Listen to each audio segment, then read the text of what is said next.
Welcome to the Rhode Island Division of Developmental Disabilities DD Community Quarterly Forum. Tuesday, September 19th, 2023. Hosted by Advocates in Action Rhode Island. On this screen, we've shared the agenda for today's meeting. Visit our website to download a copy, watch the forum recording, and find out more about the topics discussed at www.advocatesinaction.org. Okay, we're on Facebook, so everybody wave to Facebook. Hi, Facebook. Hello, my name is Kelly Donovan. I work with Advocates in Action Rhode Island as a peer resource specialist, and I receive services from the state as an individual with disabilities. So for today's quarterly DD forum, I would like to go over a few housekeeping tips. Okay. Everyone is being switched over from a participant to a panelist, which means that we'll be able to see and hear everyone. There should be something that pops up on the screen that asks if it's okay to be switched over. Click on it to say yes, it's okay. Also, be sure to stay muted. We will be making sure everyone's microphone is off. Only turn your microphone on if you're called upon to ask a question or make a comment. This will help cut down on some confusion and it will help to make a better recording of the forum. Plus, then no one's talking over each other. There will be time for everyone to ask questions after the speakers are done talking. You may also type your question in the chat box and we'll make sure that it gets answered. And so, first of all, I would like to bring attention to Kevin Savage, the Director of the Division of Developmental Disabilities. Take it away, Kevin. Thank you, Kelly. I appreciate that wonderful introduction. And for those housekeeping tips, that will help the meeting go much better. So thank you very much. You're welcome. Thank you, everybody, for attending the meeting today. It's amazing that the entire summer has gone by already and that we're already approaching fall. I hope everyone's had a wonderful summer and looking forward to cooler weather. I know I am. We appreciate you attending today and participating in this quarterly forum, and we look forward to sharing information with you, but most of all, as always, hearing from you and listening to what you have to tell us. I do want to make a minor amendment to the schedule for today. We will not be discussing conflict-free case management today, largely because there's going to be a forum on community management, on conflict-free case management, hosted by EOHHS on 9/28. So we're going to reserve any major discussion on conflict-free case management for that date. But one thing I will share with you is that we will be ensuring that there are special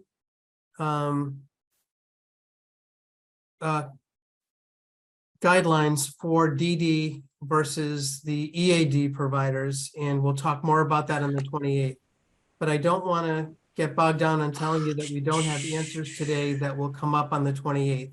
So we'll save the conflict-free case management agenda until the 28th, but we'll move forward with the rest of the agenda for today, and then we'll reserve the rest of the conflict-free case management until then. The first thing I want to do today is just introduce to you some of the new members of the Developmental Disability State team. So first of all, I wanted to introduce to you Natalie Munitz, who is the Chief Implementation Aide. She is off to a great start, and she has replaced the position that was vacated by Cindy Fusco. She's a wonderful person. She's already attended a lot of meetings. She's doing a great job. She's learning very, very quickly, and has the dubious task of having to read my mind to figure out what I'm thinking. And she's actually very good at that. So if you'd like to say hello to everybody, Natalie. Hi, everyone. It's a pleasure to be here. Glad to be a part of this team. And thank you for the introduction, Kevin. Thank you. And then we have a number of new social caseworkers, so I'll introduce them. Gina DiBartola, Amber Matson. Hi, how are you? Crystal Morell,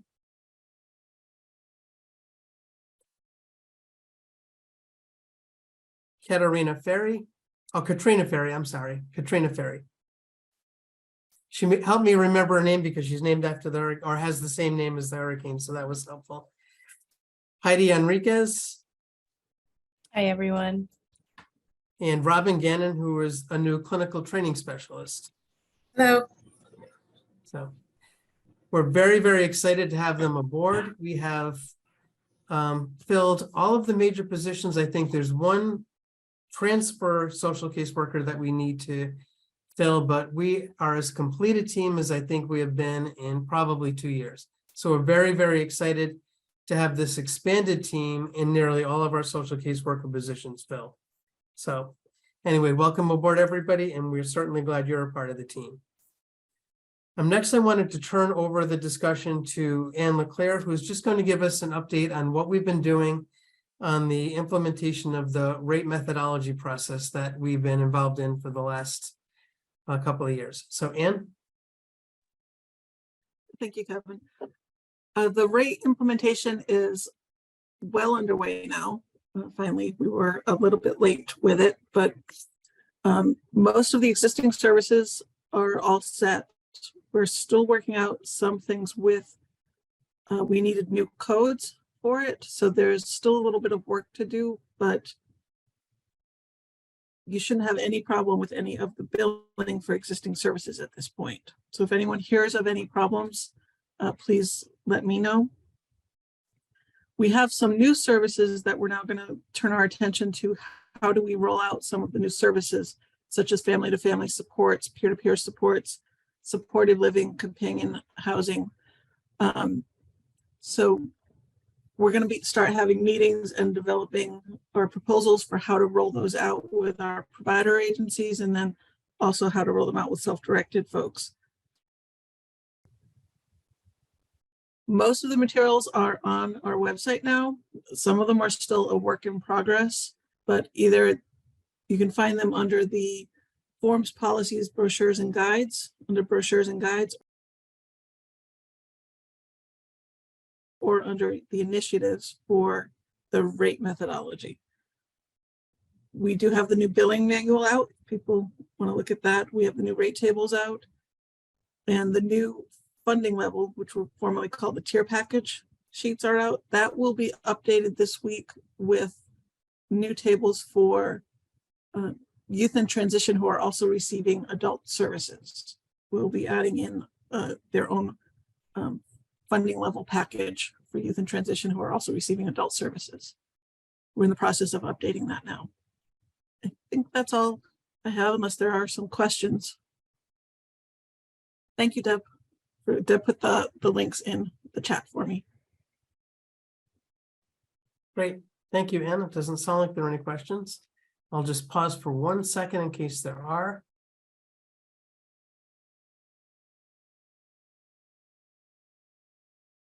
Okay, we're going to move on. Heather is going to talk about a goods and services update, technology on fund update, and whole life SLA update. Heather? Thanks, Kevin. So goods and services, I just wanted to let people know that guidelines are underway and should be coming out soon to assist everybody and provide more information in that area. We're working with Medicaid to create equitable guidelines that meet individuals' needs. One of the things that we've really been talking about is ensuring that we fulfill the needs that will reduce the requirement for Medicaid funded services. So let me say that differently. And so part of Medicaid's guidelines is that when people are using their funding for goods and services, that it's actually to meet a specific need that's outlined in somebody's ISP, and that assists the person in integrating in their community, but also reducing the need in some way for funded Medicaid services. So I just wanted to point that out. But again, there'll be more information and guidelines coming out on that stuff. I also wanted to let people know, because I know there have been questions about this and probably a little anxiety, but as far as parents and guardians as paid caregivers, CMS has given us the authority to continue paying parents as outlined in the Appendix K until we have permanent authority in our waiver. So hopefully that helps everybody and eases some anxiety, because again, I know November 11th is coming up quickly and people were concerned about that. There'll be other stuff regarding self-direction that we're working on. And so either Jackie or myself will be outreaching to certain stakeholders to have some engagement around some of the topic areas around goods and services, around just employee guidelines that we're working on, and also stuff around support brokerage. So I just wanted to let people know that's on our radar, and there'll be more information coming out about some of the work we're doing in those areas. As far as the technology fund, we're constantly working on updating to make improvements to that process. So we're streamlining it. The one thing that I want to remind people is that when you're submitting your requests, please make sure that they are filled out completely, because that is definitely the biggest thing that ends up delaying us getting information out to individuals, is that the requests aren't filled out completely. So then we need to go back and get additional information from people. Visit www.advocatesinaction.org/DDD for a short tutorial about how to complete a technology request form. And I also wanted to let people know that during this process, it does take time. So the 7th round just began as of September 1st. It closes November 31st. So during that time frame, we're just collecting requests and starting to go through them. So if people don't hear back right away, it's not because your request wasn't denied. It's just, again, that it's still in that period where we're going over things and we're still getting new requests in. So I wanted to let people know that as well. Additionally, there'll be a technology survey coming out in the next few weeks. We're asking that anyone who has received technology to please assist us by filling out this survey. We will be working with the social caseworkers to get that out and get replies to that. But this will help us to understand how people are using their technology, what the training needs are, and how people are accessing the internet. And it will also provide us with some additional information. So again, we really ask for your support in filling those out for the individuals who have received or are using technology. The last thing I wanted to touch upon is whole life SLA. I just wanted to let people know that some people might be familiar with enhanced SLA. As of July 1st, it switched over to what we're calling whole life SLA. Whole life SLA is now a permanent service. There are frequently asked questions that explain more about this if people are interested in it. And we will be having a technical bulletin come out on that as well. So those are my updates. Okay, thanks, Heather. Evan, would you like, if there's questions that arise about the topic you're talking about, do you want them now or do we want to save them? Andrew's going to facilitate that later, but do you want to hear them now or save them? If they're specific to what Heather just talked about, we can take a couple of questions now. So Andrew, do you see that one Michelle put in chat?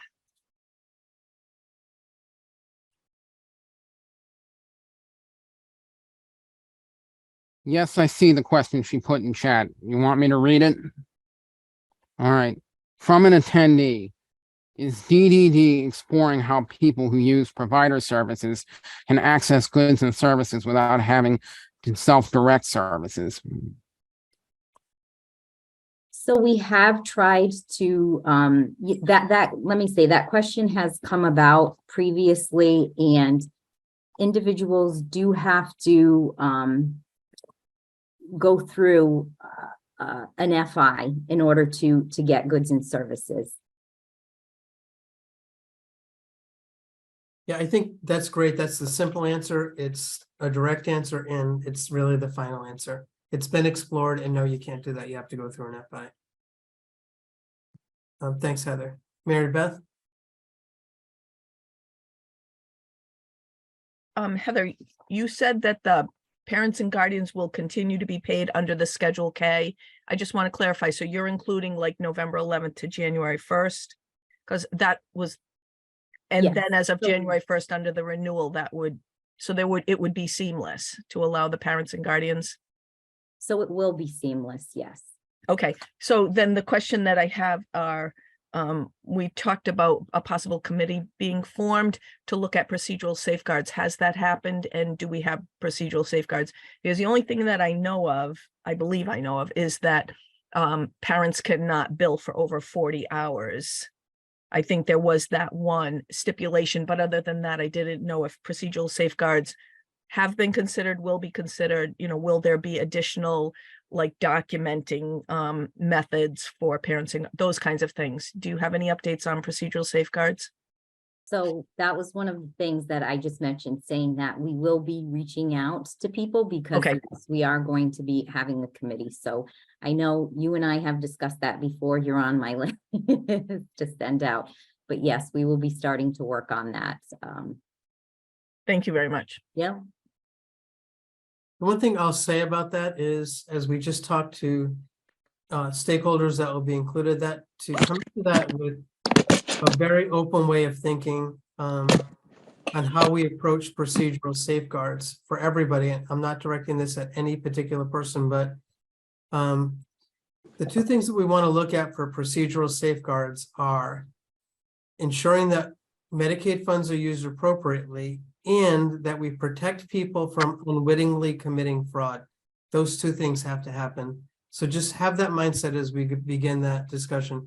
We're not going to have the discussion today, but that's what that work group will discuss, how you accomplish those two things. John? John, you're on mute.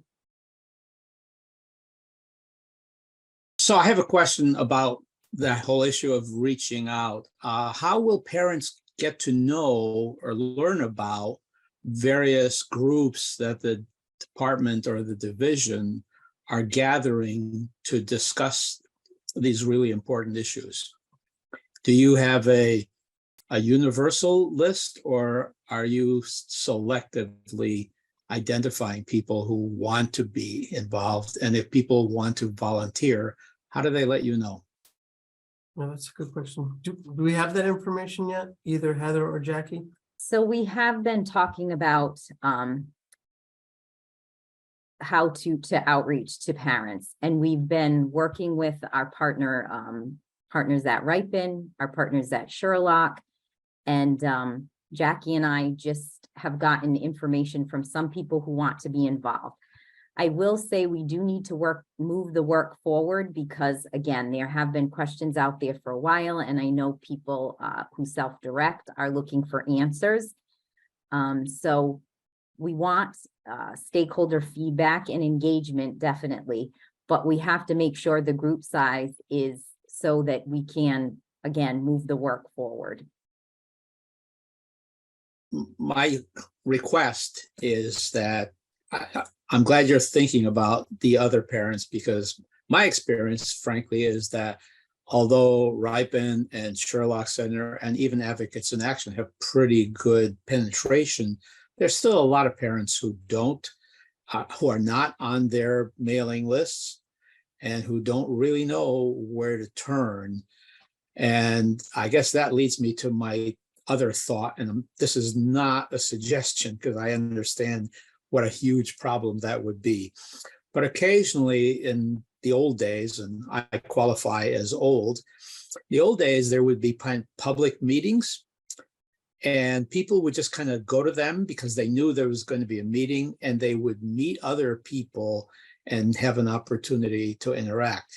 In the modern days where this Zoom stuff is being used, that ability for parents to meet each other and to interact with each other, unless they're, you know, a select number, is lost. So I would like to ask you to think about having an occasional public meeting that all parents get notified about, either through the mail or through whatever process you have, so that occasionally people can actually see each other face to face. glad you brought up that point. Ripon will be talking a little bit about what they'll be doing, the services that they'll be providing through the contract that we have with them. And part of that work is some of the stuff that you just mentioned, John, is kind of getting people together. But I'll let Sue Donovan speak a little bit more to that. She'll talk about that a little later. Great, thanks. Yep. Great suggestion, John. Anyway, thank you for bringing that up. If that's another way to reach more people and we can get back to that, we should do that. So thank you. Yes. Any other comments on what Heather spoke about? Okay. I have one just quick suggestion, and I don't know if it's works or not, but you guys produced that pretty powerful newsletter. Not to give Ann more to do, but that might be a way to just get that out there to say, hey, anybody who's interested, bother Ann. No, but to get the information, you know, because a lot of people see that and it's full of a lot of information. So it's another way to send it out. Yeah, we'll definitely go in the newsletter. So that's just a good reminder. Thank you, Deb.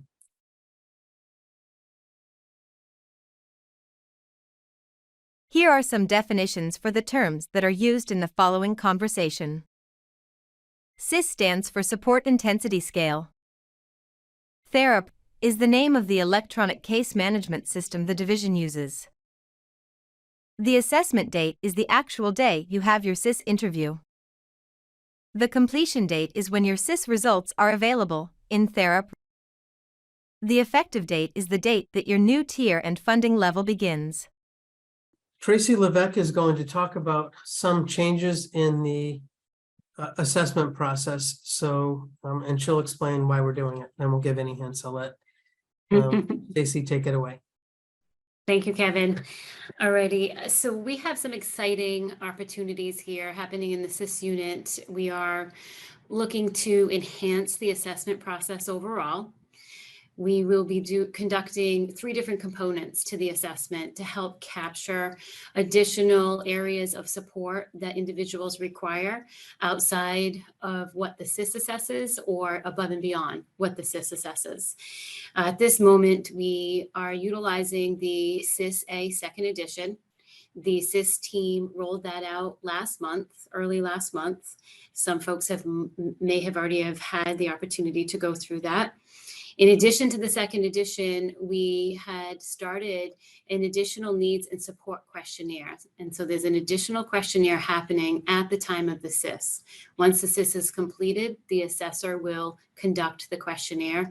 That questionnaire is designed to help support additional areas, again, above and beyond the SIS, or maybe the SIS does not capture, to help get a better understanding of what the individual support needs are.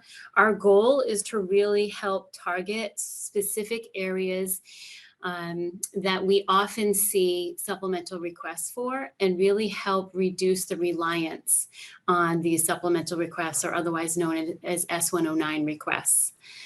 In addition to the questionnaire, we are also adding, which is just rolling out this week, what we're calling an individual meeting. That's the 3rd component to the assessment. When you have your SIS, the SIS interviewer will let you know that you have the option to have a meeting 1 week later to come back together to talk about, are there any other areas that you would like to share that may not have been shared in the initial meeting.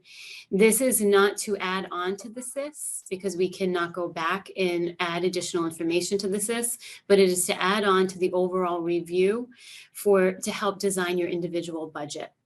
And again, that meeting is optional. The SIS supervisor, Donna Standish, is an AAIDD certified trainer, and she is actively working with provider agencies, schools, Ripon, and will soon start to connect with self-directed agencies to schedule informational sessions and trainings to help identify some of the changes that I've noted today and provide a lot more detail as to what that would look like as an individual. Anything else, Kevin, that you think? Any questions? No, could you just talk a little bit about how we're assessing getting to meeting people's financial needs? Oh, yes, absolutely. Thank you. The three components that I've just shared will be reviewed by an internal committee to help ensure that the individual budget is designed to meet the needs.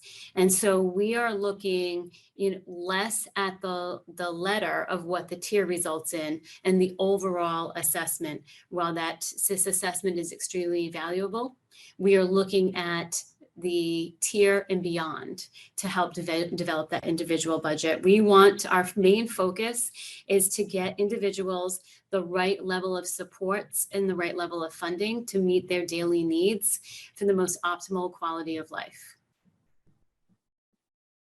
Once that review is completed, a correspondence will be sent out to each individual. So much like you have your tier letter today, if there's additional supports that are required above tier, you will receive your tier notification letter, as well as if additional funding has been allocated due to the new assessment process.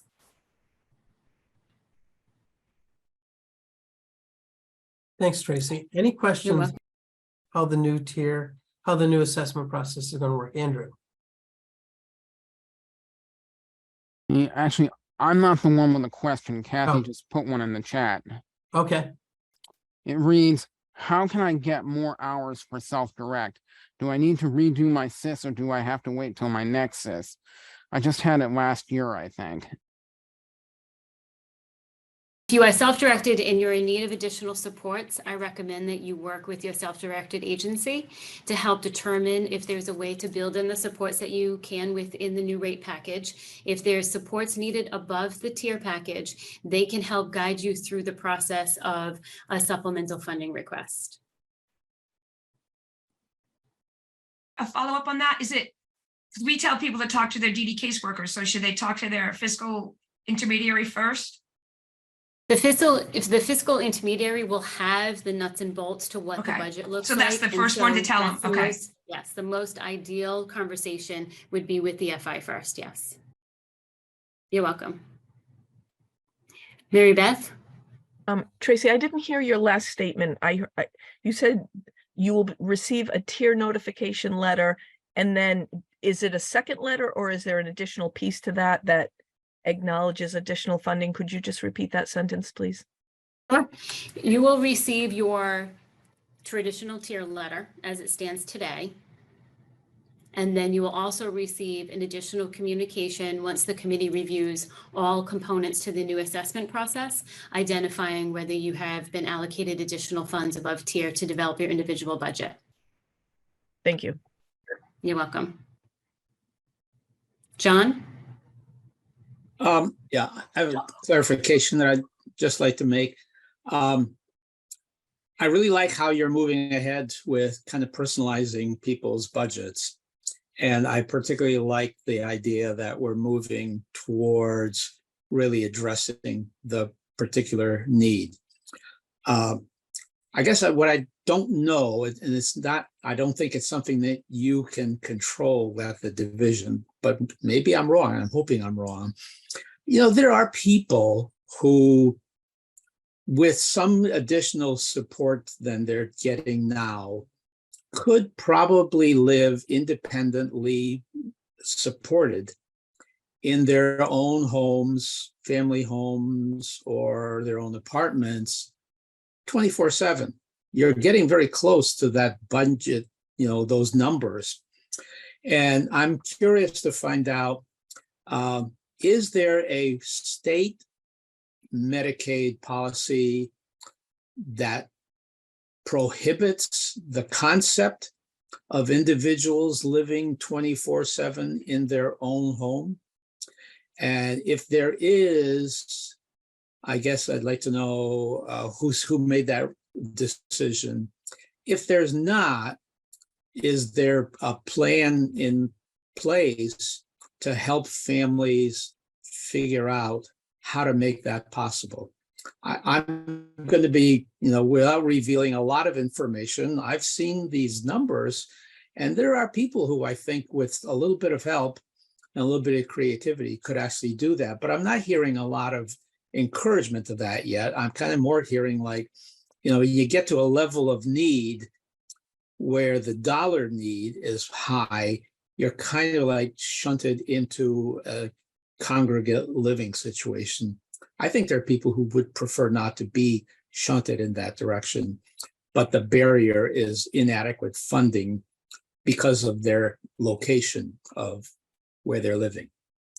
Can we, can somebody talk about this a little bit? Who made that rule, I guess is my question. Let me talk about that, John.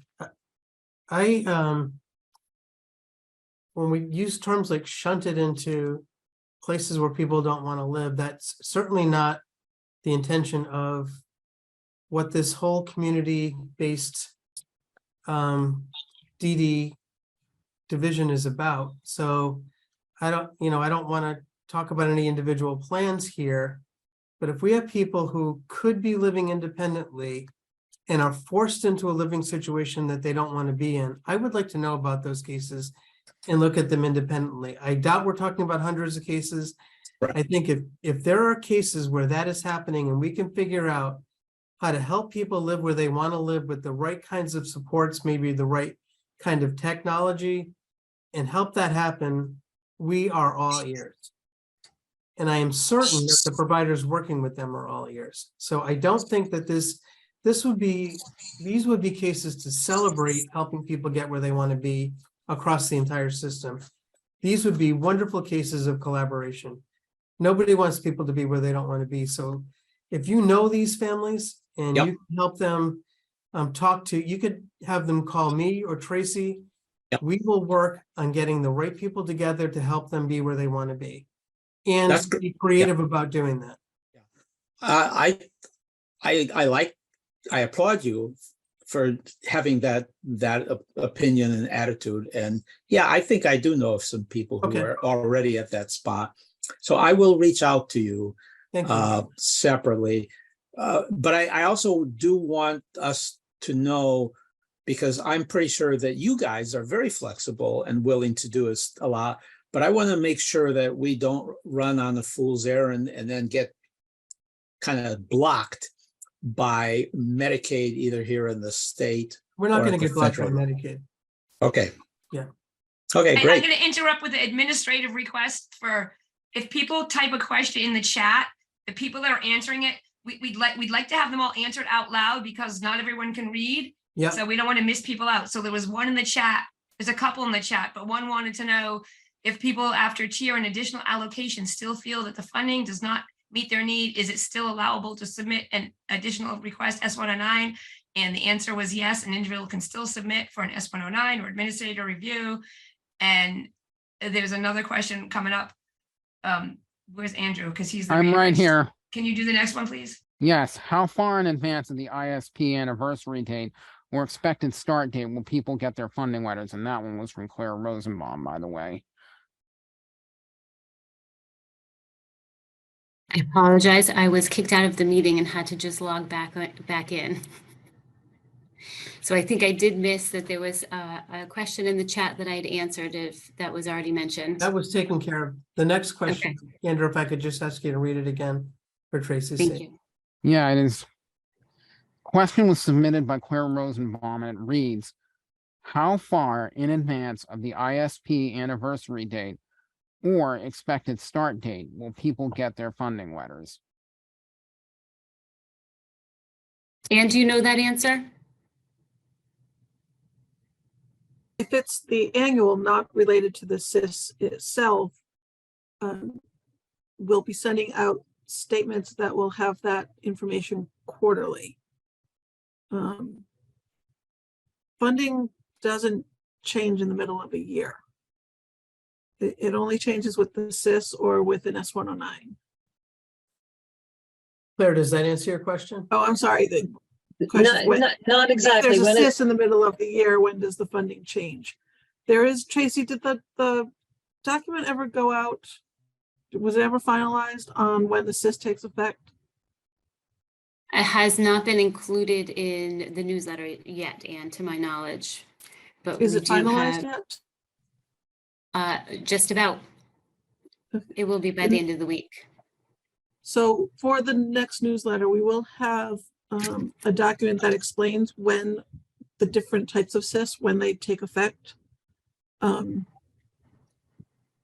I'm forgetting it offhand. Tracy, do you have it with you? Could we talk about that today?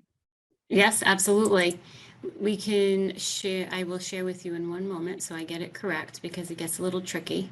It's why it's best to have it in front of you. This is why we're putting it in writing, because we forget to. Absolutely. If the tier increases, the effective date is the first month of the following month of the completed date. So could you just give an Yes. example of what that would look like? Yes, so if you have your CIS today, the effective date of the increase would be 10/1. Okay. So if it occurred And- in September, then it starts in October. If it occurred on October 1st, Correct. it would start November 1st. Correct, yep. And that new increase would come along with if there needs to be an amendment to the ISP and a new PO being submitted. So Okay, that's for any first-time CIS. It takes effect right away as well. The first of the month following. first of the month, CIS, yep. or a CIS with an increase. There's Mhm. another possibility. Change in situation CIS occurs the day of the completed date. If the tier decreases, the effective date is the first of the month following 90 days after the assessment. That 3-month period is given purposefully to allow for individuals to make the necessary amendments to both the ISP and the PO. That information will be in the next newsletter. Claire. Yeah, if there's an increase, will there need to be a review of the new ISP and PO? Or is it immediately that first month, even if the PO and ISP aren't in? To clarify, a new ISP is not needed. An amendment could be needed if there needs to be explanation of where the new funding is going. The new purchase order is needed to show where the additional funding is going. But there doesn't need to be another ISP meeting. Correct. Okay. You don't need a whole new plan because the funding changed. Just Okay. an amendment. I hear where you're going with that, Claire. All parties need to be in agreement with the modifications is what you're probably thinking, right, Claire? Well, just I'm sort of thinking from a plan writer's point of view. So if someone I'm writing a plan for has a CIS mid-plan year, do they need to have another meeting that involves the plan writer to modify everything and then submit it, which often takes weeks, and then get approved? Or does it somehow automatically happen the first of the month following their CIS? If we feel that we need more time for the tier increase, more than what is allowed with this, we can certainly build in more time. Well, let's just talk about what the facts are right now. If there's an increase in the CIS, this is what I'm hearing. There needs to be a new PO to identify where the funds are going, and it will take effect on the first of the month following the increase. Is that correct? First of the month following the completed date of the assessment, yes. Okay, first of the month following the completed date of the assessment. So can you just explain, Tracy, what is the completion date versus the CIS date? And now I understand what you're saying, just so everybody's clear on that. The CIS date is the date the actual assessment occurs. Yeah. The completion date is the date that it is processed and visible to us in Thera, our electronic case management system. So that requires the assessor, the CIS assessor, to actually, I don't think they enter the information into the system and push it forward, so to speak, so that it gets approved in the Thera system. Yes, and then there processes it, and that's when the tier is available to us on the completed date. Okay. That's when you see the tier result. And our internal BHDDH team has access to that, as do the providers in Thurop. So the providers within their account, they also in Thurop see the completed date. Okay. So then we would all know what the completed date is. Mhm. And is there a Yes. timeline that workers are supposed to, from the date that the CIS is held to the date that they get that work done? Do we have a timeline when they're supposed to get that into the system? The CIS upload is typically within the same week. Okay. However, if we are waiting for additional documentation and there's further review that's needed, it can take longer dependent upon the receipt of the documentation. Okay. But if you're a CIS worker and you have all the information, you get it in within the week that you do the CIS. So if you do the CIS on Tuesday or Thursday, you still get it in by Friday. They each That's have the an office schedule. day that is dedicated once a week to upload their CIS. All right. And that's important for the community to know that there are guidelines for within the unit for when they upload CISs, so that it's not arbitrary, but that they have a standard for when they do it. That's what I'm Yes. getting at. And there's a few steps in there. It's not uploaded to their app. It's uploaded to AIDD, has to go through their process. Then errors came back. Yeah. So that's why the completion date could take a few days. So that's getting the result back. People can do a new plan anytime if they feel the need to. We don't at state require that a new plan be done because there's now additional funding because of a new CIS. If someone wants to do something additional, then an amendment can be done, which is less work than a full plan. To say, I now want to do this, but the purchase order has to address the new funding, even if there are no new services or being added. And the amendment does not require approval, like the ISP. I just want to we have two presenters. I know Mary Beth has a question which we're going to get to. But I want to move it along from here because I want to make sure we give time for our presenters and time for questions and answers at the end. So Mary Beth? Thanks. Did I hear you say, so we understand the tier increase, if the tier decreases, say for instance, the CIS-eval is, the tier completion date is October 1st. And then the funding would change 90 days after. And so then if somebody felt as though the tier decreased and it wasn't going to adequately address their funding and support needs, they would have time to submit an S-109 or do an administrative review. Is that why that 90-day window is given? So if the tier completion date is October 1st, they could anticipate, apply for that, and then also be looking at changing their purchase order to address a lesser funding, and then that would not go into effect until January 1st. Yes, we understand the impact of the loss of services, excuse me, in comparison to an increase. And so trying to afford the opportunity for the increase at the earliest opportunity, and then allowing enough time if there's a decrease to work through some of those steps that you have identified, Mary Beth. Exactly. Thank you. That's great. Thank you, Tracy. You're welcome. And please, if anyone has any questions, feel free to reach out. Okay. But even beyond today, if there's questions, please feel free to reach out. We can certainly be of support. There's a question in the chat. When does the person get informed of the funding change due to a CIS? It wouldn't just be the funding change, it would be any CIS result would be sent out. Yes, a tier letter would be generated following the CIS. Is that sent out within a week of the CIS results, Tracy? The tier letters typically take at least about 30 days, 15 to 30 days to be generated following the completion of the CIS.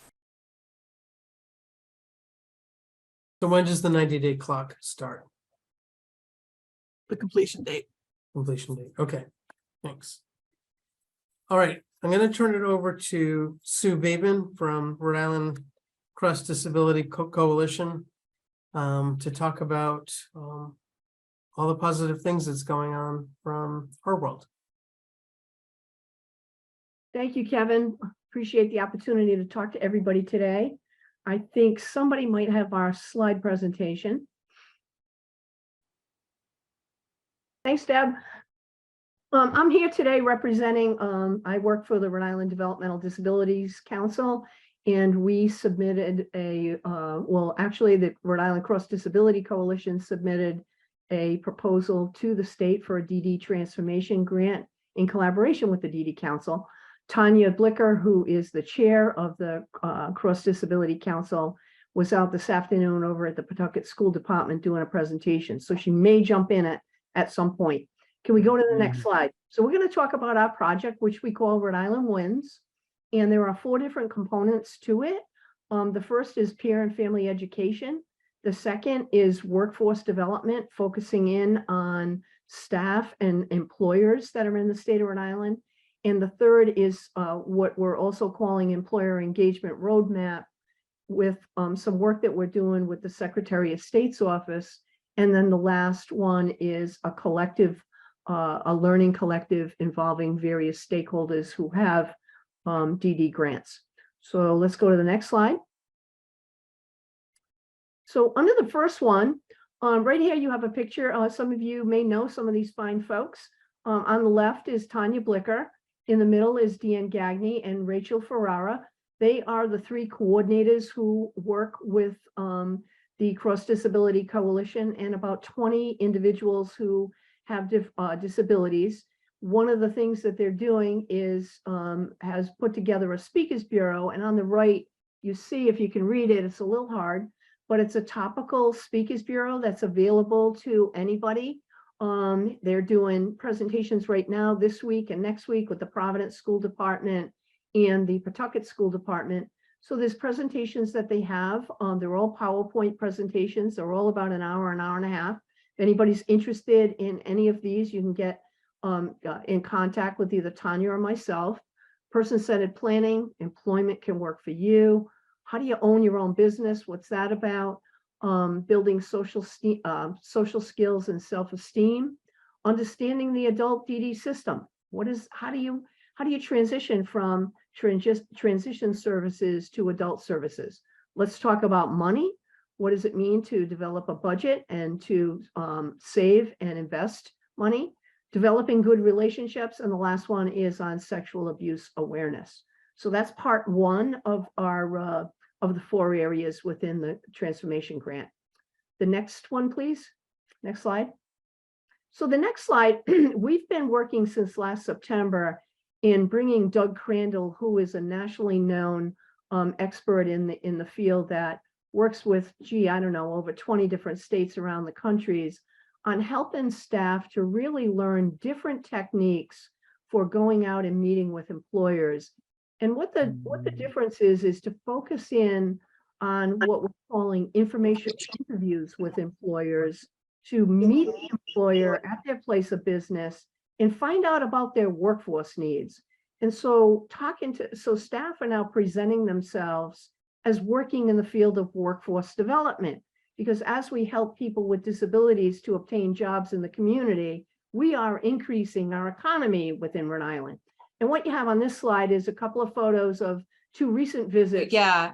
2 different teams that went out. On the left is the team that went out to Angelo's restaurant Luigi's restaurant in Johnston. That's the team there. And that's Alan Atwood, who is the owner of Luigi's. And on the right is Rasoy, and we have Elvis in that picture. I see you on the line, Elvis. And so the teams go out and they make an interview with the employer and talk to them all about their business. They do not say, hey, I got a person with a disability who's looking for a job, but rather focus in on what does this employer need. And before they go to make the visit with the business, they have to do some research on, has the business been in the news? Does the business have a Facebook page? Have they been in PBN, in a newspaper article? What kind of posts do they have? Do they submit an annual report to the Secretary of State's office?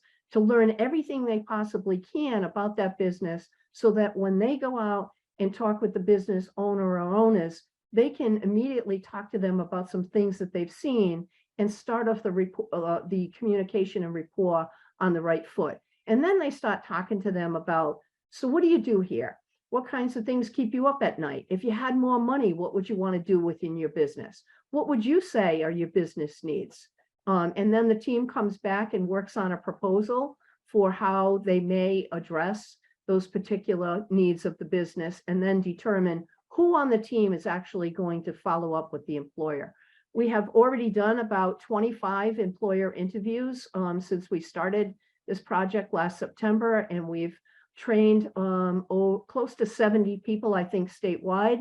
We were supposed to do under the contract 3 different trainings. We've already done 4, and we're going to be doing a 5th training. The next slide, please. This particular area is some work that we're doing with the Secretary of State's office. For any new business in Rhode Island, they have to register their business with the Secretary of State's office, and they have to file an annual report with the Secretary of State's office. They have a small business development unit with some tools and resources for people that are business owners. And from time to time, they sponsor webinars to educate employers about things that they should know about and resources that are going on in Rhode Island. So I approached them and I said, hey, how about if you guys, let's put together a diversity, equity, inclusion, and accessibility series to kind of complement the work that you all are doing on educating businesses about general resources. And let's really focus in on diversity. So we started meeting back in, I think, March, a very diverse team we put together to work on this. We have created a 3-part educational series that's going to be started in the fall by the Secretary of State's office. It'll be a regular series that they post. The first part is all about demystifying diversity. What the heck does that mean anyways, diversity? The second part will be various employers in Rhode Island, and from them speaking from their own perspective on how they implemented diversity and inclusion within their place of business and how it made a difference in terms of the environment or their bottom line. The last part of the series will be on available resources, incentives, tax credits, all information that employers want to know about. We did this in collaboration also with Providence Business News, who will be releasing a really nice story on this particular piece of our DD transformation grant within the next month. The second half of this goal area was to bring recognition to the employers in our state that are hiring folks with disabilities. Many of our agencies here do give out awards to employers, but we thought it would be really cool if our staff from the community agencies could make recommendations of employers to Providence Business News, and those employers be included in their annual diversity awards, which just the process is open right now. I believe it closes October, second week of October. So we've been getting the word out to the DD community providers. Let's nominate our employers. Let's give our employers some recognition. And what Providence Business News does is they create a newsletter after they have their annual awards ceremony, and they name all of the different employers that have been nominated. So I think it's a pretty cool thing. And the other thing that's included in this is we started to create a quarterly newsletter on what's going on in the state with respect to the work that the excellent work that our providers are doing here with various employers. And I believe Ann included that in the last newsletter of the department. And the next slide. So with this, the last aspect, we thought it would be a great idea. It's a small state, and anytime there's good things going on, sometimes we don't know about it. When bad stuff happens, we all know within minutes, right? I mean, that's just the way of the world. And so there's well over 25 different agencies out there that have DD transformation grants, but yet not a lot of people know what's going on with the transformation grants. And so starting in February, I believe we had our first meeting in February, our second meeting in July, we brought everybody together that has a grant to talk about what are you doing? And we see some overlap and we see some opportunities for collaboration. And so we have Janine Pavlock, who is the director of the New England Business Associates from Massachusetts, the facilitator of those meetings. And we've generated a newsletter on that gives updated information on what everybody's doing. And the second piece of this that's going to start next week is both Nathan Markley, who some of you guys know, awesome guy who has his own business as a podcaster, and Tina Pedersen, who has her own business as Ramp, and a strong advocate for accessibility. Both of them are going to start to feature on their podcasts some of the individuals that are working really hard on their transformation grants so that we can get the information out in a variety of different ways. So that's going to start next week, and you'll hear more about that. And I believe the next slide is just our contact information. So feel free to get in touch with either myself or Tanya. Really excited about all this stuff and appreciate the opportunity to even have a DD transformation grant to really make a difference. So I'm hoping that the focus on employers will, in opening up our knowledge and our learning different strategies for how to really develop long-term relationship with employers, will result in more jobs for folks with disabilities and better connections between our agencies and the businesses that are out there in the community. So can you read the email addresses for the recording, please? Sure, thank you. So Tanya's email is Tanya, TANJA @riddc.org. And mine is Suebabin, SUEBABIN @riddc.org.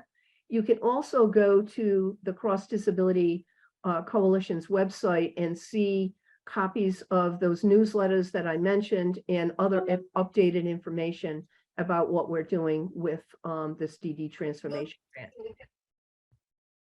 Thank you, Sue. That was a great presentation, very informative. We appreciate it. Did anyone have questions for Sue before we move on? Kevin, yeah, this is John. I'm sorry, I can't find my hand raising tool. Okay. So this is great. I'm just wondering if you guys could use your creativity to address another area. I don't want to add more work to you, but I think it's important. I think we need to, as a state, develop a message for families about the social and emotional and benefits of employment, not just the paycheck, not just the hours consumed during the day, but the real opportunities for developing friendships and relationships with coworkers and valuing people's social capital contributions. I don't see a lot of that within our state. And I really hope that you guys or others that you know might say, yeah, we need to do that and use your creativity to do it. So it's not a question more than a little sermonette. Thank you. I 100% agree with you. And when I mentioned earlier about the 20+ speakers that we have, and they each have their own PowerPoint, and some of them are on the line right now, when they go out and speak about employment and what it means to them to have a job or to own their own business, you hear exactly the points that you just mentioned, John. But I love the idea of working on something specifically that we could create and maybe host another informational meeting, either through this group or through the council or through Ripon or any of this Self-Direct Coalition, anybody that's out there, because we do need to think of a variety of different ways to be able to reach the families. Not everybody does Zoom, not everybody reads a newsletter, not everybody goes online. So we want to try to reach people in a variety of different ways so that people get the information. That's a great idea. Thank you. And maybe just to add to what John's saying, how do we reach people who haven't worked maybe ever and are just afraid to work and don't really grasp that this may be the one thing that's missing in their life, that once they do it, once they try it, once they experience it, they're going to benefit in that social emotional way that John's talking about, but they're not going to know that until they get out and do it. Or peers, and peers talk about, Yeah. hey, you know, I was afraid first too, or I didn't know. And look at all of the things that I'm doing now, and I'm making Right. more friends, and I'm going. Yeah. When they hear from those guys, Right. it really does make a difference. And I we just can have to tell put them a that's plug the in Go ahead. that some bilingual versions of that would be wonderful too, because I just remember Yeah. Areta talking at a recent that there was a Yes. big need for that. So that would be great. I could suggest that you take what you're doing and try to bring it into the public education world, the school systems. We're doing that. Yep. They need to start a lot earlier in kind of this aspirational talk about the future for kids who are in special ed, because I only hear pretty bleak stuff coming out of that world. Yeah. Okay, Arita, I Yeah, think you wanted to say something? I'm sorry. Yeah, so two things. So just to piggyback on what Dr. Souza said, exactly. So we're trying to do that, right? So boots on the ground when we do our child lesson chats, that's part of that, the employment piece, working. But even before that, you know, we have to talk to families one-to-one, not in a big group, not let's go to a meeting and they're going to talk about, you know, employment. We have to do one-to-one stuff. This is how we get people interested in working, because the other piece is the biggest piece, which is benefits counseling, because we all know it's so simple, but it's not. I'm being silly. The benefits counseling piece is very intimidating for families. And imagine if you don't speak English, but you receive SSI for your child, and that's what pays your bills, right? So one, getting them to buy in. Two, to be able to sit with them and teach them those very important skills, right? And then tying in ORS so that it's just a seamless process. But it's not, because what I'm finding when we do our child loss is that the parent will say, oh, no, they're already in ORS. Like they don't need that when they finish school. But you want them to work, you're just starting out. So there's a big gap there. There's a big, huge disconnect that we're trying to kind of figure out how to better maybe explain that whole process, but that it's seamless for families. So it's important to do that, because you are losing sight of that, Dr. Souza. And I think of the art world with my Alton. You know, he's created his own group of friends, and it's very small, and that's enough for him. But that's all that, it's all part of that, the employment piece for him, you know, the Right. self that he's doing. So yeah, so I think people continue to work in silos. We all know that employment is, you know, employment first. I know it's important, but we want people to get there, but we need to get them there that they're coming with us, not behind us or in front of us, or they have to, but because they want to. And including that is the social piece, which is just as important, because they make such good friendships. Yeah, I don't think people appreciate the fact that a social contribution is as important as a job. You know, there are great opportunities for people to be contributors to their community that can offer a lot of these things, even if there's not a paycheck associated with it. In fact, I know of some programs, for example, in Ohio, where it's kind of the reverse, that the family makes a contribution to the community in a way that increases the social capital of their son or daughter. And it may not lead to employment, but it leads to a totally different perception and acceptance of their sons and daughters by the community. Okay, thank you very much. That's a great conversation, and I don't want to lose time for Ripon. Sue Donovan's going to share about the new Ripon contract and how they're going to be supportive to the community.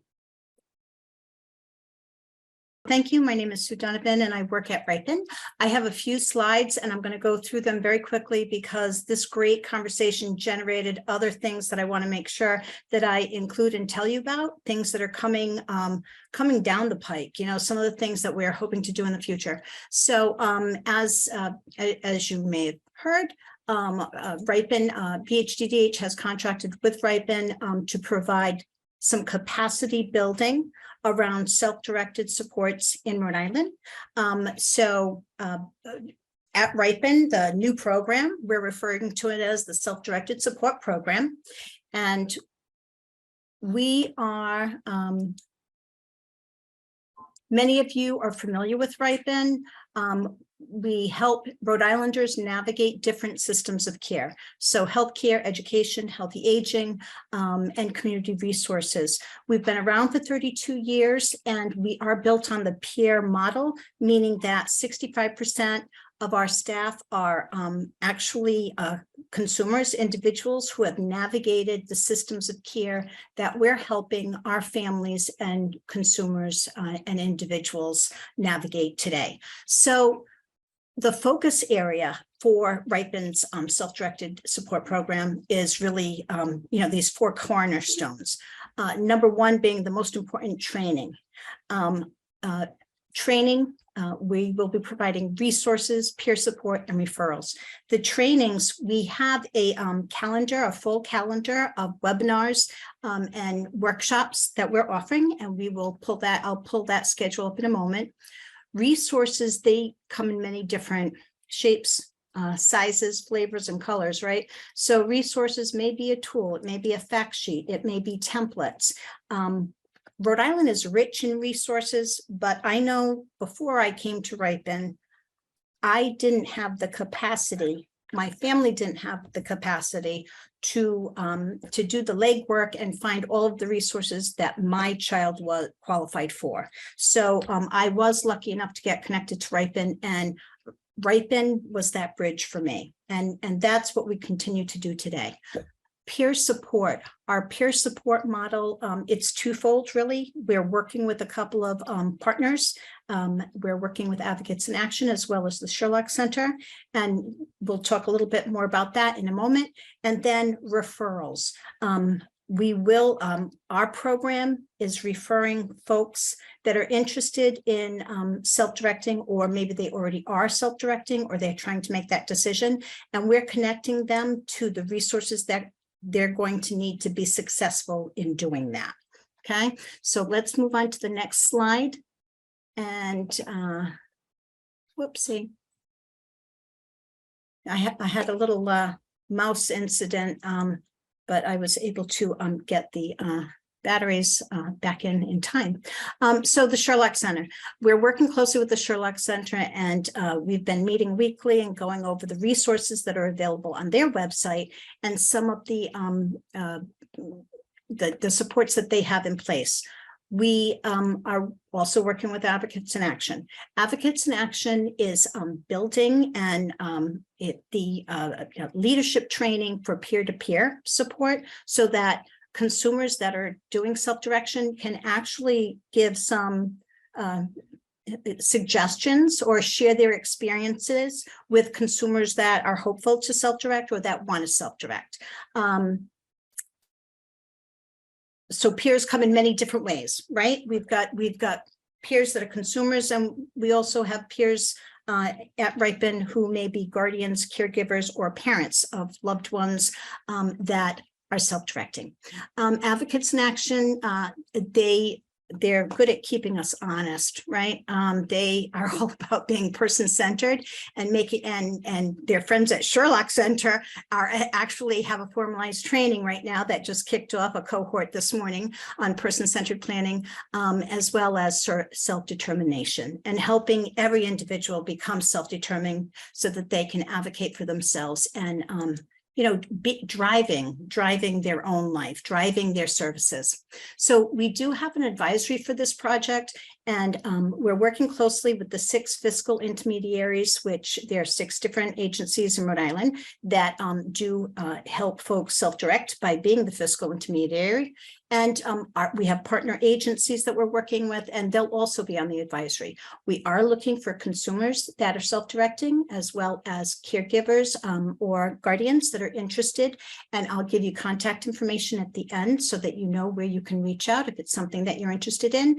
The advisory will meet 4 times a year, and they probably have the tough job of, looking at things and giving their suggestions and input on how we can make the services and the program better. But I do want to talk a little bit more about what's coming down the pike at Ripen around community connections, which I appreciated John Souza's comments. And so I want to make sure that I have time to be able to share that as well. So our next webinar is going to be on September 26th at 6 p.m. It's a live webinar on Zoom, and we will be interviewing Crystal Cerullo, the family support specialist at Sherlock Center. And we're going to be talking about the supports that they have at Sherlock Center that folks that self-direct can tap into, and their networks, right? Their trusted allies. So there's a bulleted list here on this slide of resources that they do have. The Self-Directed Support Network, which actually there's a meeting tomorrow night, so check out their website. You might want to sign up. Family Employment Awareness Training, which so many of you have mentioned today. I was on the phone yesterday with the manager of this program at Ripon with a woman who she just wants to work. She just wants to get out of the house. She's in the house 7 days a week, and she is not living the life that she wants to live. And whether she's paid or whether it's volunteer, it doesn't matter. She knows that she needs people to improve the quality of her life. So I think that FEAT training, that Family Employment Awareness Training, that's really helpful in helping all of us raise our expectations, and really also feeding that social emotional needs that we all have as human beings. So person-centered thinking training, the lunch and learns they offer, and certainly information on the work incentives and benefits planning. And I apologize for talking so fast. Don't go away, Sue. Yeah, wait, Ariana, explain what you just did so people see this. You can register right now from that code. She just took a picture, that little box on the bottom there. If you want this information right now. Okay, so you can use that barcode that you see in the right-hand bottom corner, and you can click on it and you can sign up for that webinar, which is next week, September 26th. So here's our lineup, the full lineup, right? So the 26th, we're interviewing the Sherlock Center. On October 10th, Ripon staff will be presenting what is self-direction. And it's really going to break it down. What is it? It's a service delivery model, but what does that mean? And what does it mean to me, right? And so it's kind of like a 101. What is self-direction? On October 24th, we have a community information session, and we're bringing in 3 different agencies that are providing or will be providing support brokerage services in the self-directed community. And so we are just thrilled. We've had such a positive response from folks. Everyone is so generous with their time, and I just want to thank everyone for that. On November 28th, we've got BHDDH's Donna Standish coming, and she does know that, all right? So no one's name appears without their permission, and she will be doing a presentation on November 28th on the supports intensity scale, right? The CIS-A, what it is and how do you prepare for it. So it'll kind of be like a fireside chat, an interview with Donna that evening. We're looking forward to that very much. On December 12th, actually, we don't have names on this, but I can share that we'll have BHDDH's Anne LeClaire and Advocates in Action's Andrew Whalen joining us to do individualized service plans. What is an ISP, right? And where do I start? On December 12th. So we'd like to thank all of our folks that are supporting these efforts. And so before I open it to questions, a couple of things I wanted to share, and there's no one good way to connect with people, right? There's no one good way. You need lots of different ways. So when we did a webinar on August 26th, and it is recorded and it's on our website.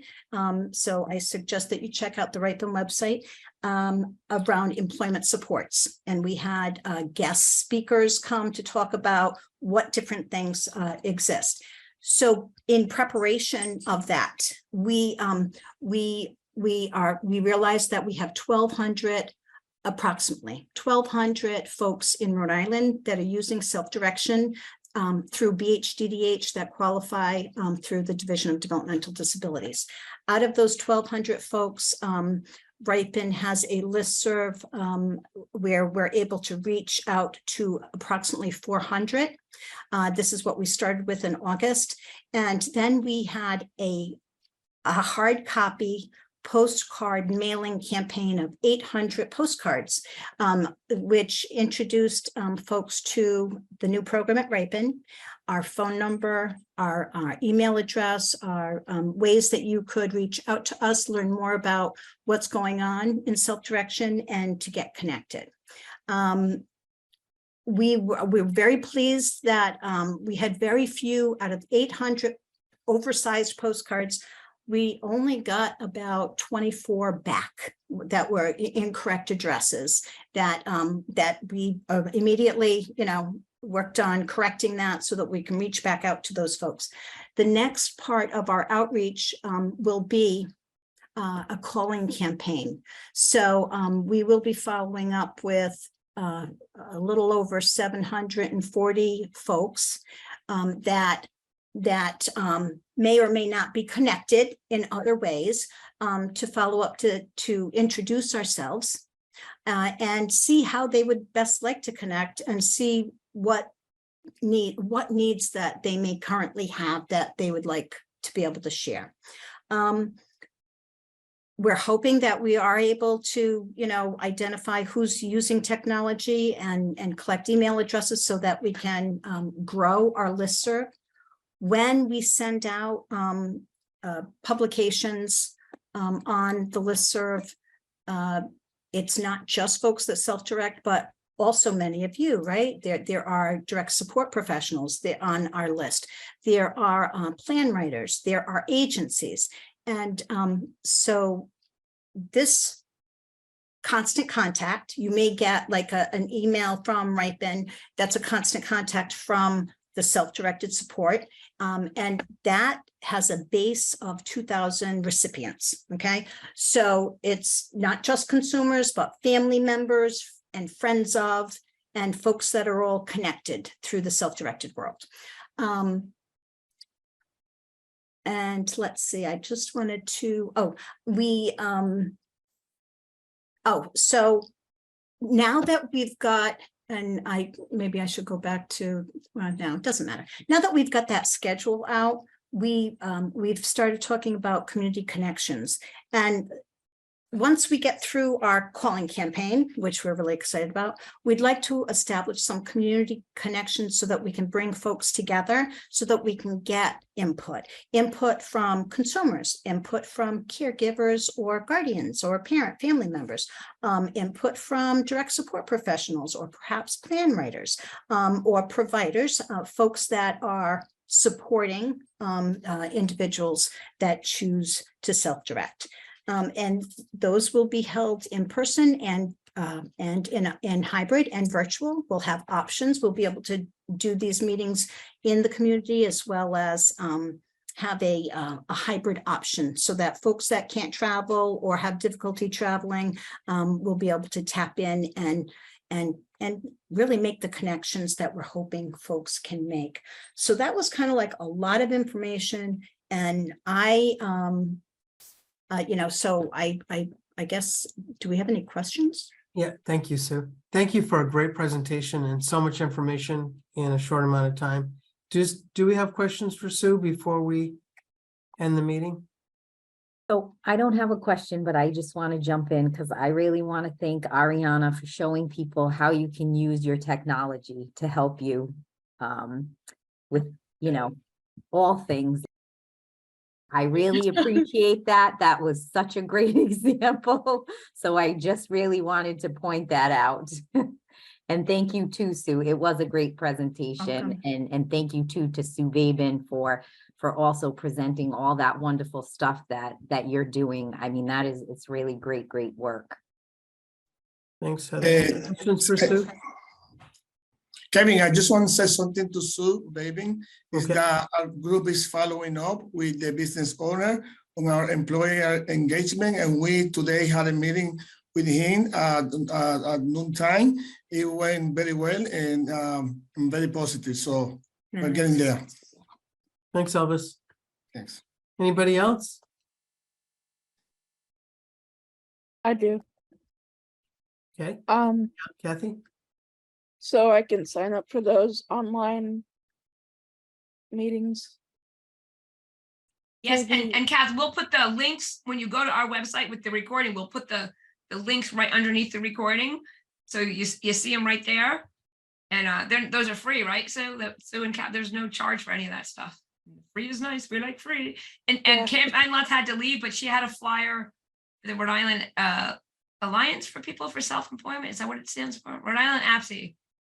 And they have a conference that's already on our website on the public calendar. You can see that. Yeah. And she wanted to mention that if you can't afford it, don't worry. When you fill out the registration, there's a thing you can say, I want a scholarship. So if anybody's interested in that, she had to leave, but she put it in the chat.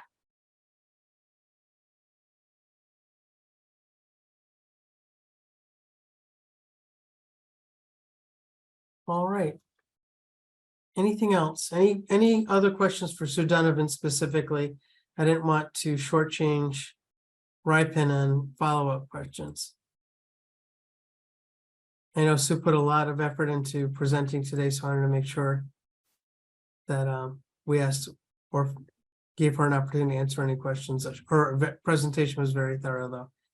Well, thank you. But when I follow Sue Babin, I mean, talk about intimidation. You know what I mean? It's not easy, but you know. Great team. Well, I want to thank both of our presenters Names, it's today. the Sues.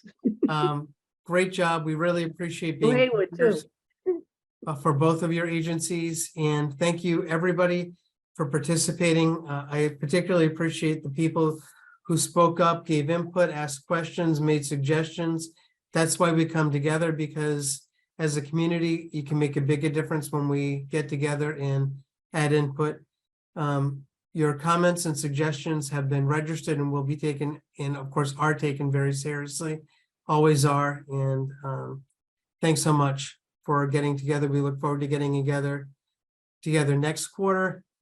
Enjoy the fall. Hope the foliage is great, and hope everybody can get out there and enjoy it. Thanks so much. Take care. Thank you. Good night. Bye-bye. Bye, thank you. Contact the Division of Developmental Disabilities. Phone 401-462-3421. Para dejar un mensaje en español, 401-462-3014. Email bhddh.askdd@bhddh.ri.gov. You can watch this recording again and find out more about the topics that were discussed at www.advocatesinaction.org/DD Community Forums. Produced by Advocates in Action Rhode Island for the Rhode Island Division of Developmental Disabilities, 2023. Remember, nothing about us without us.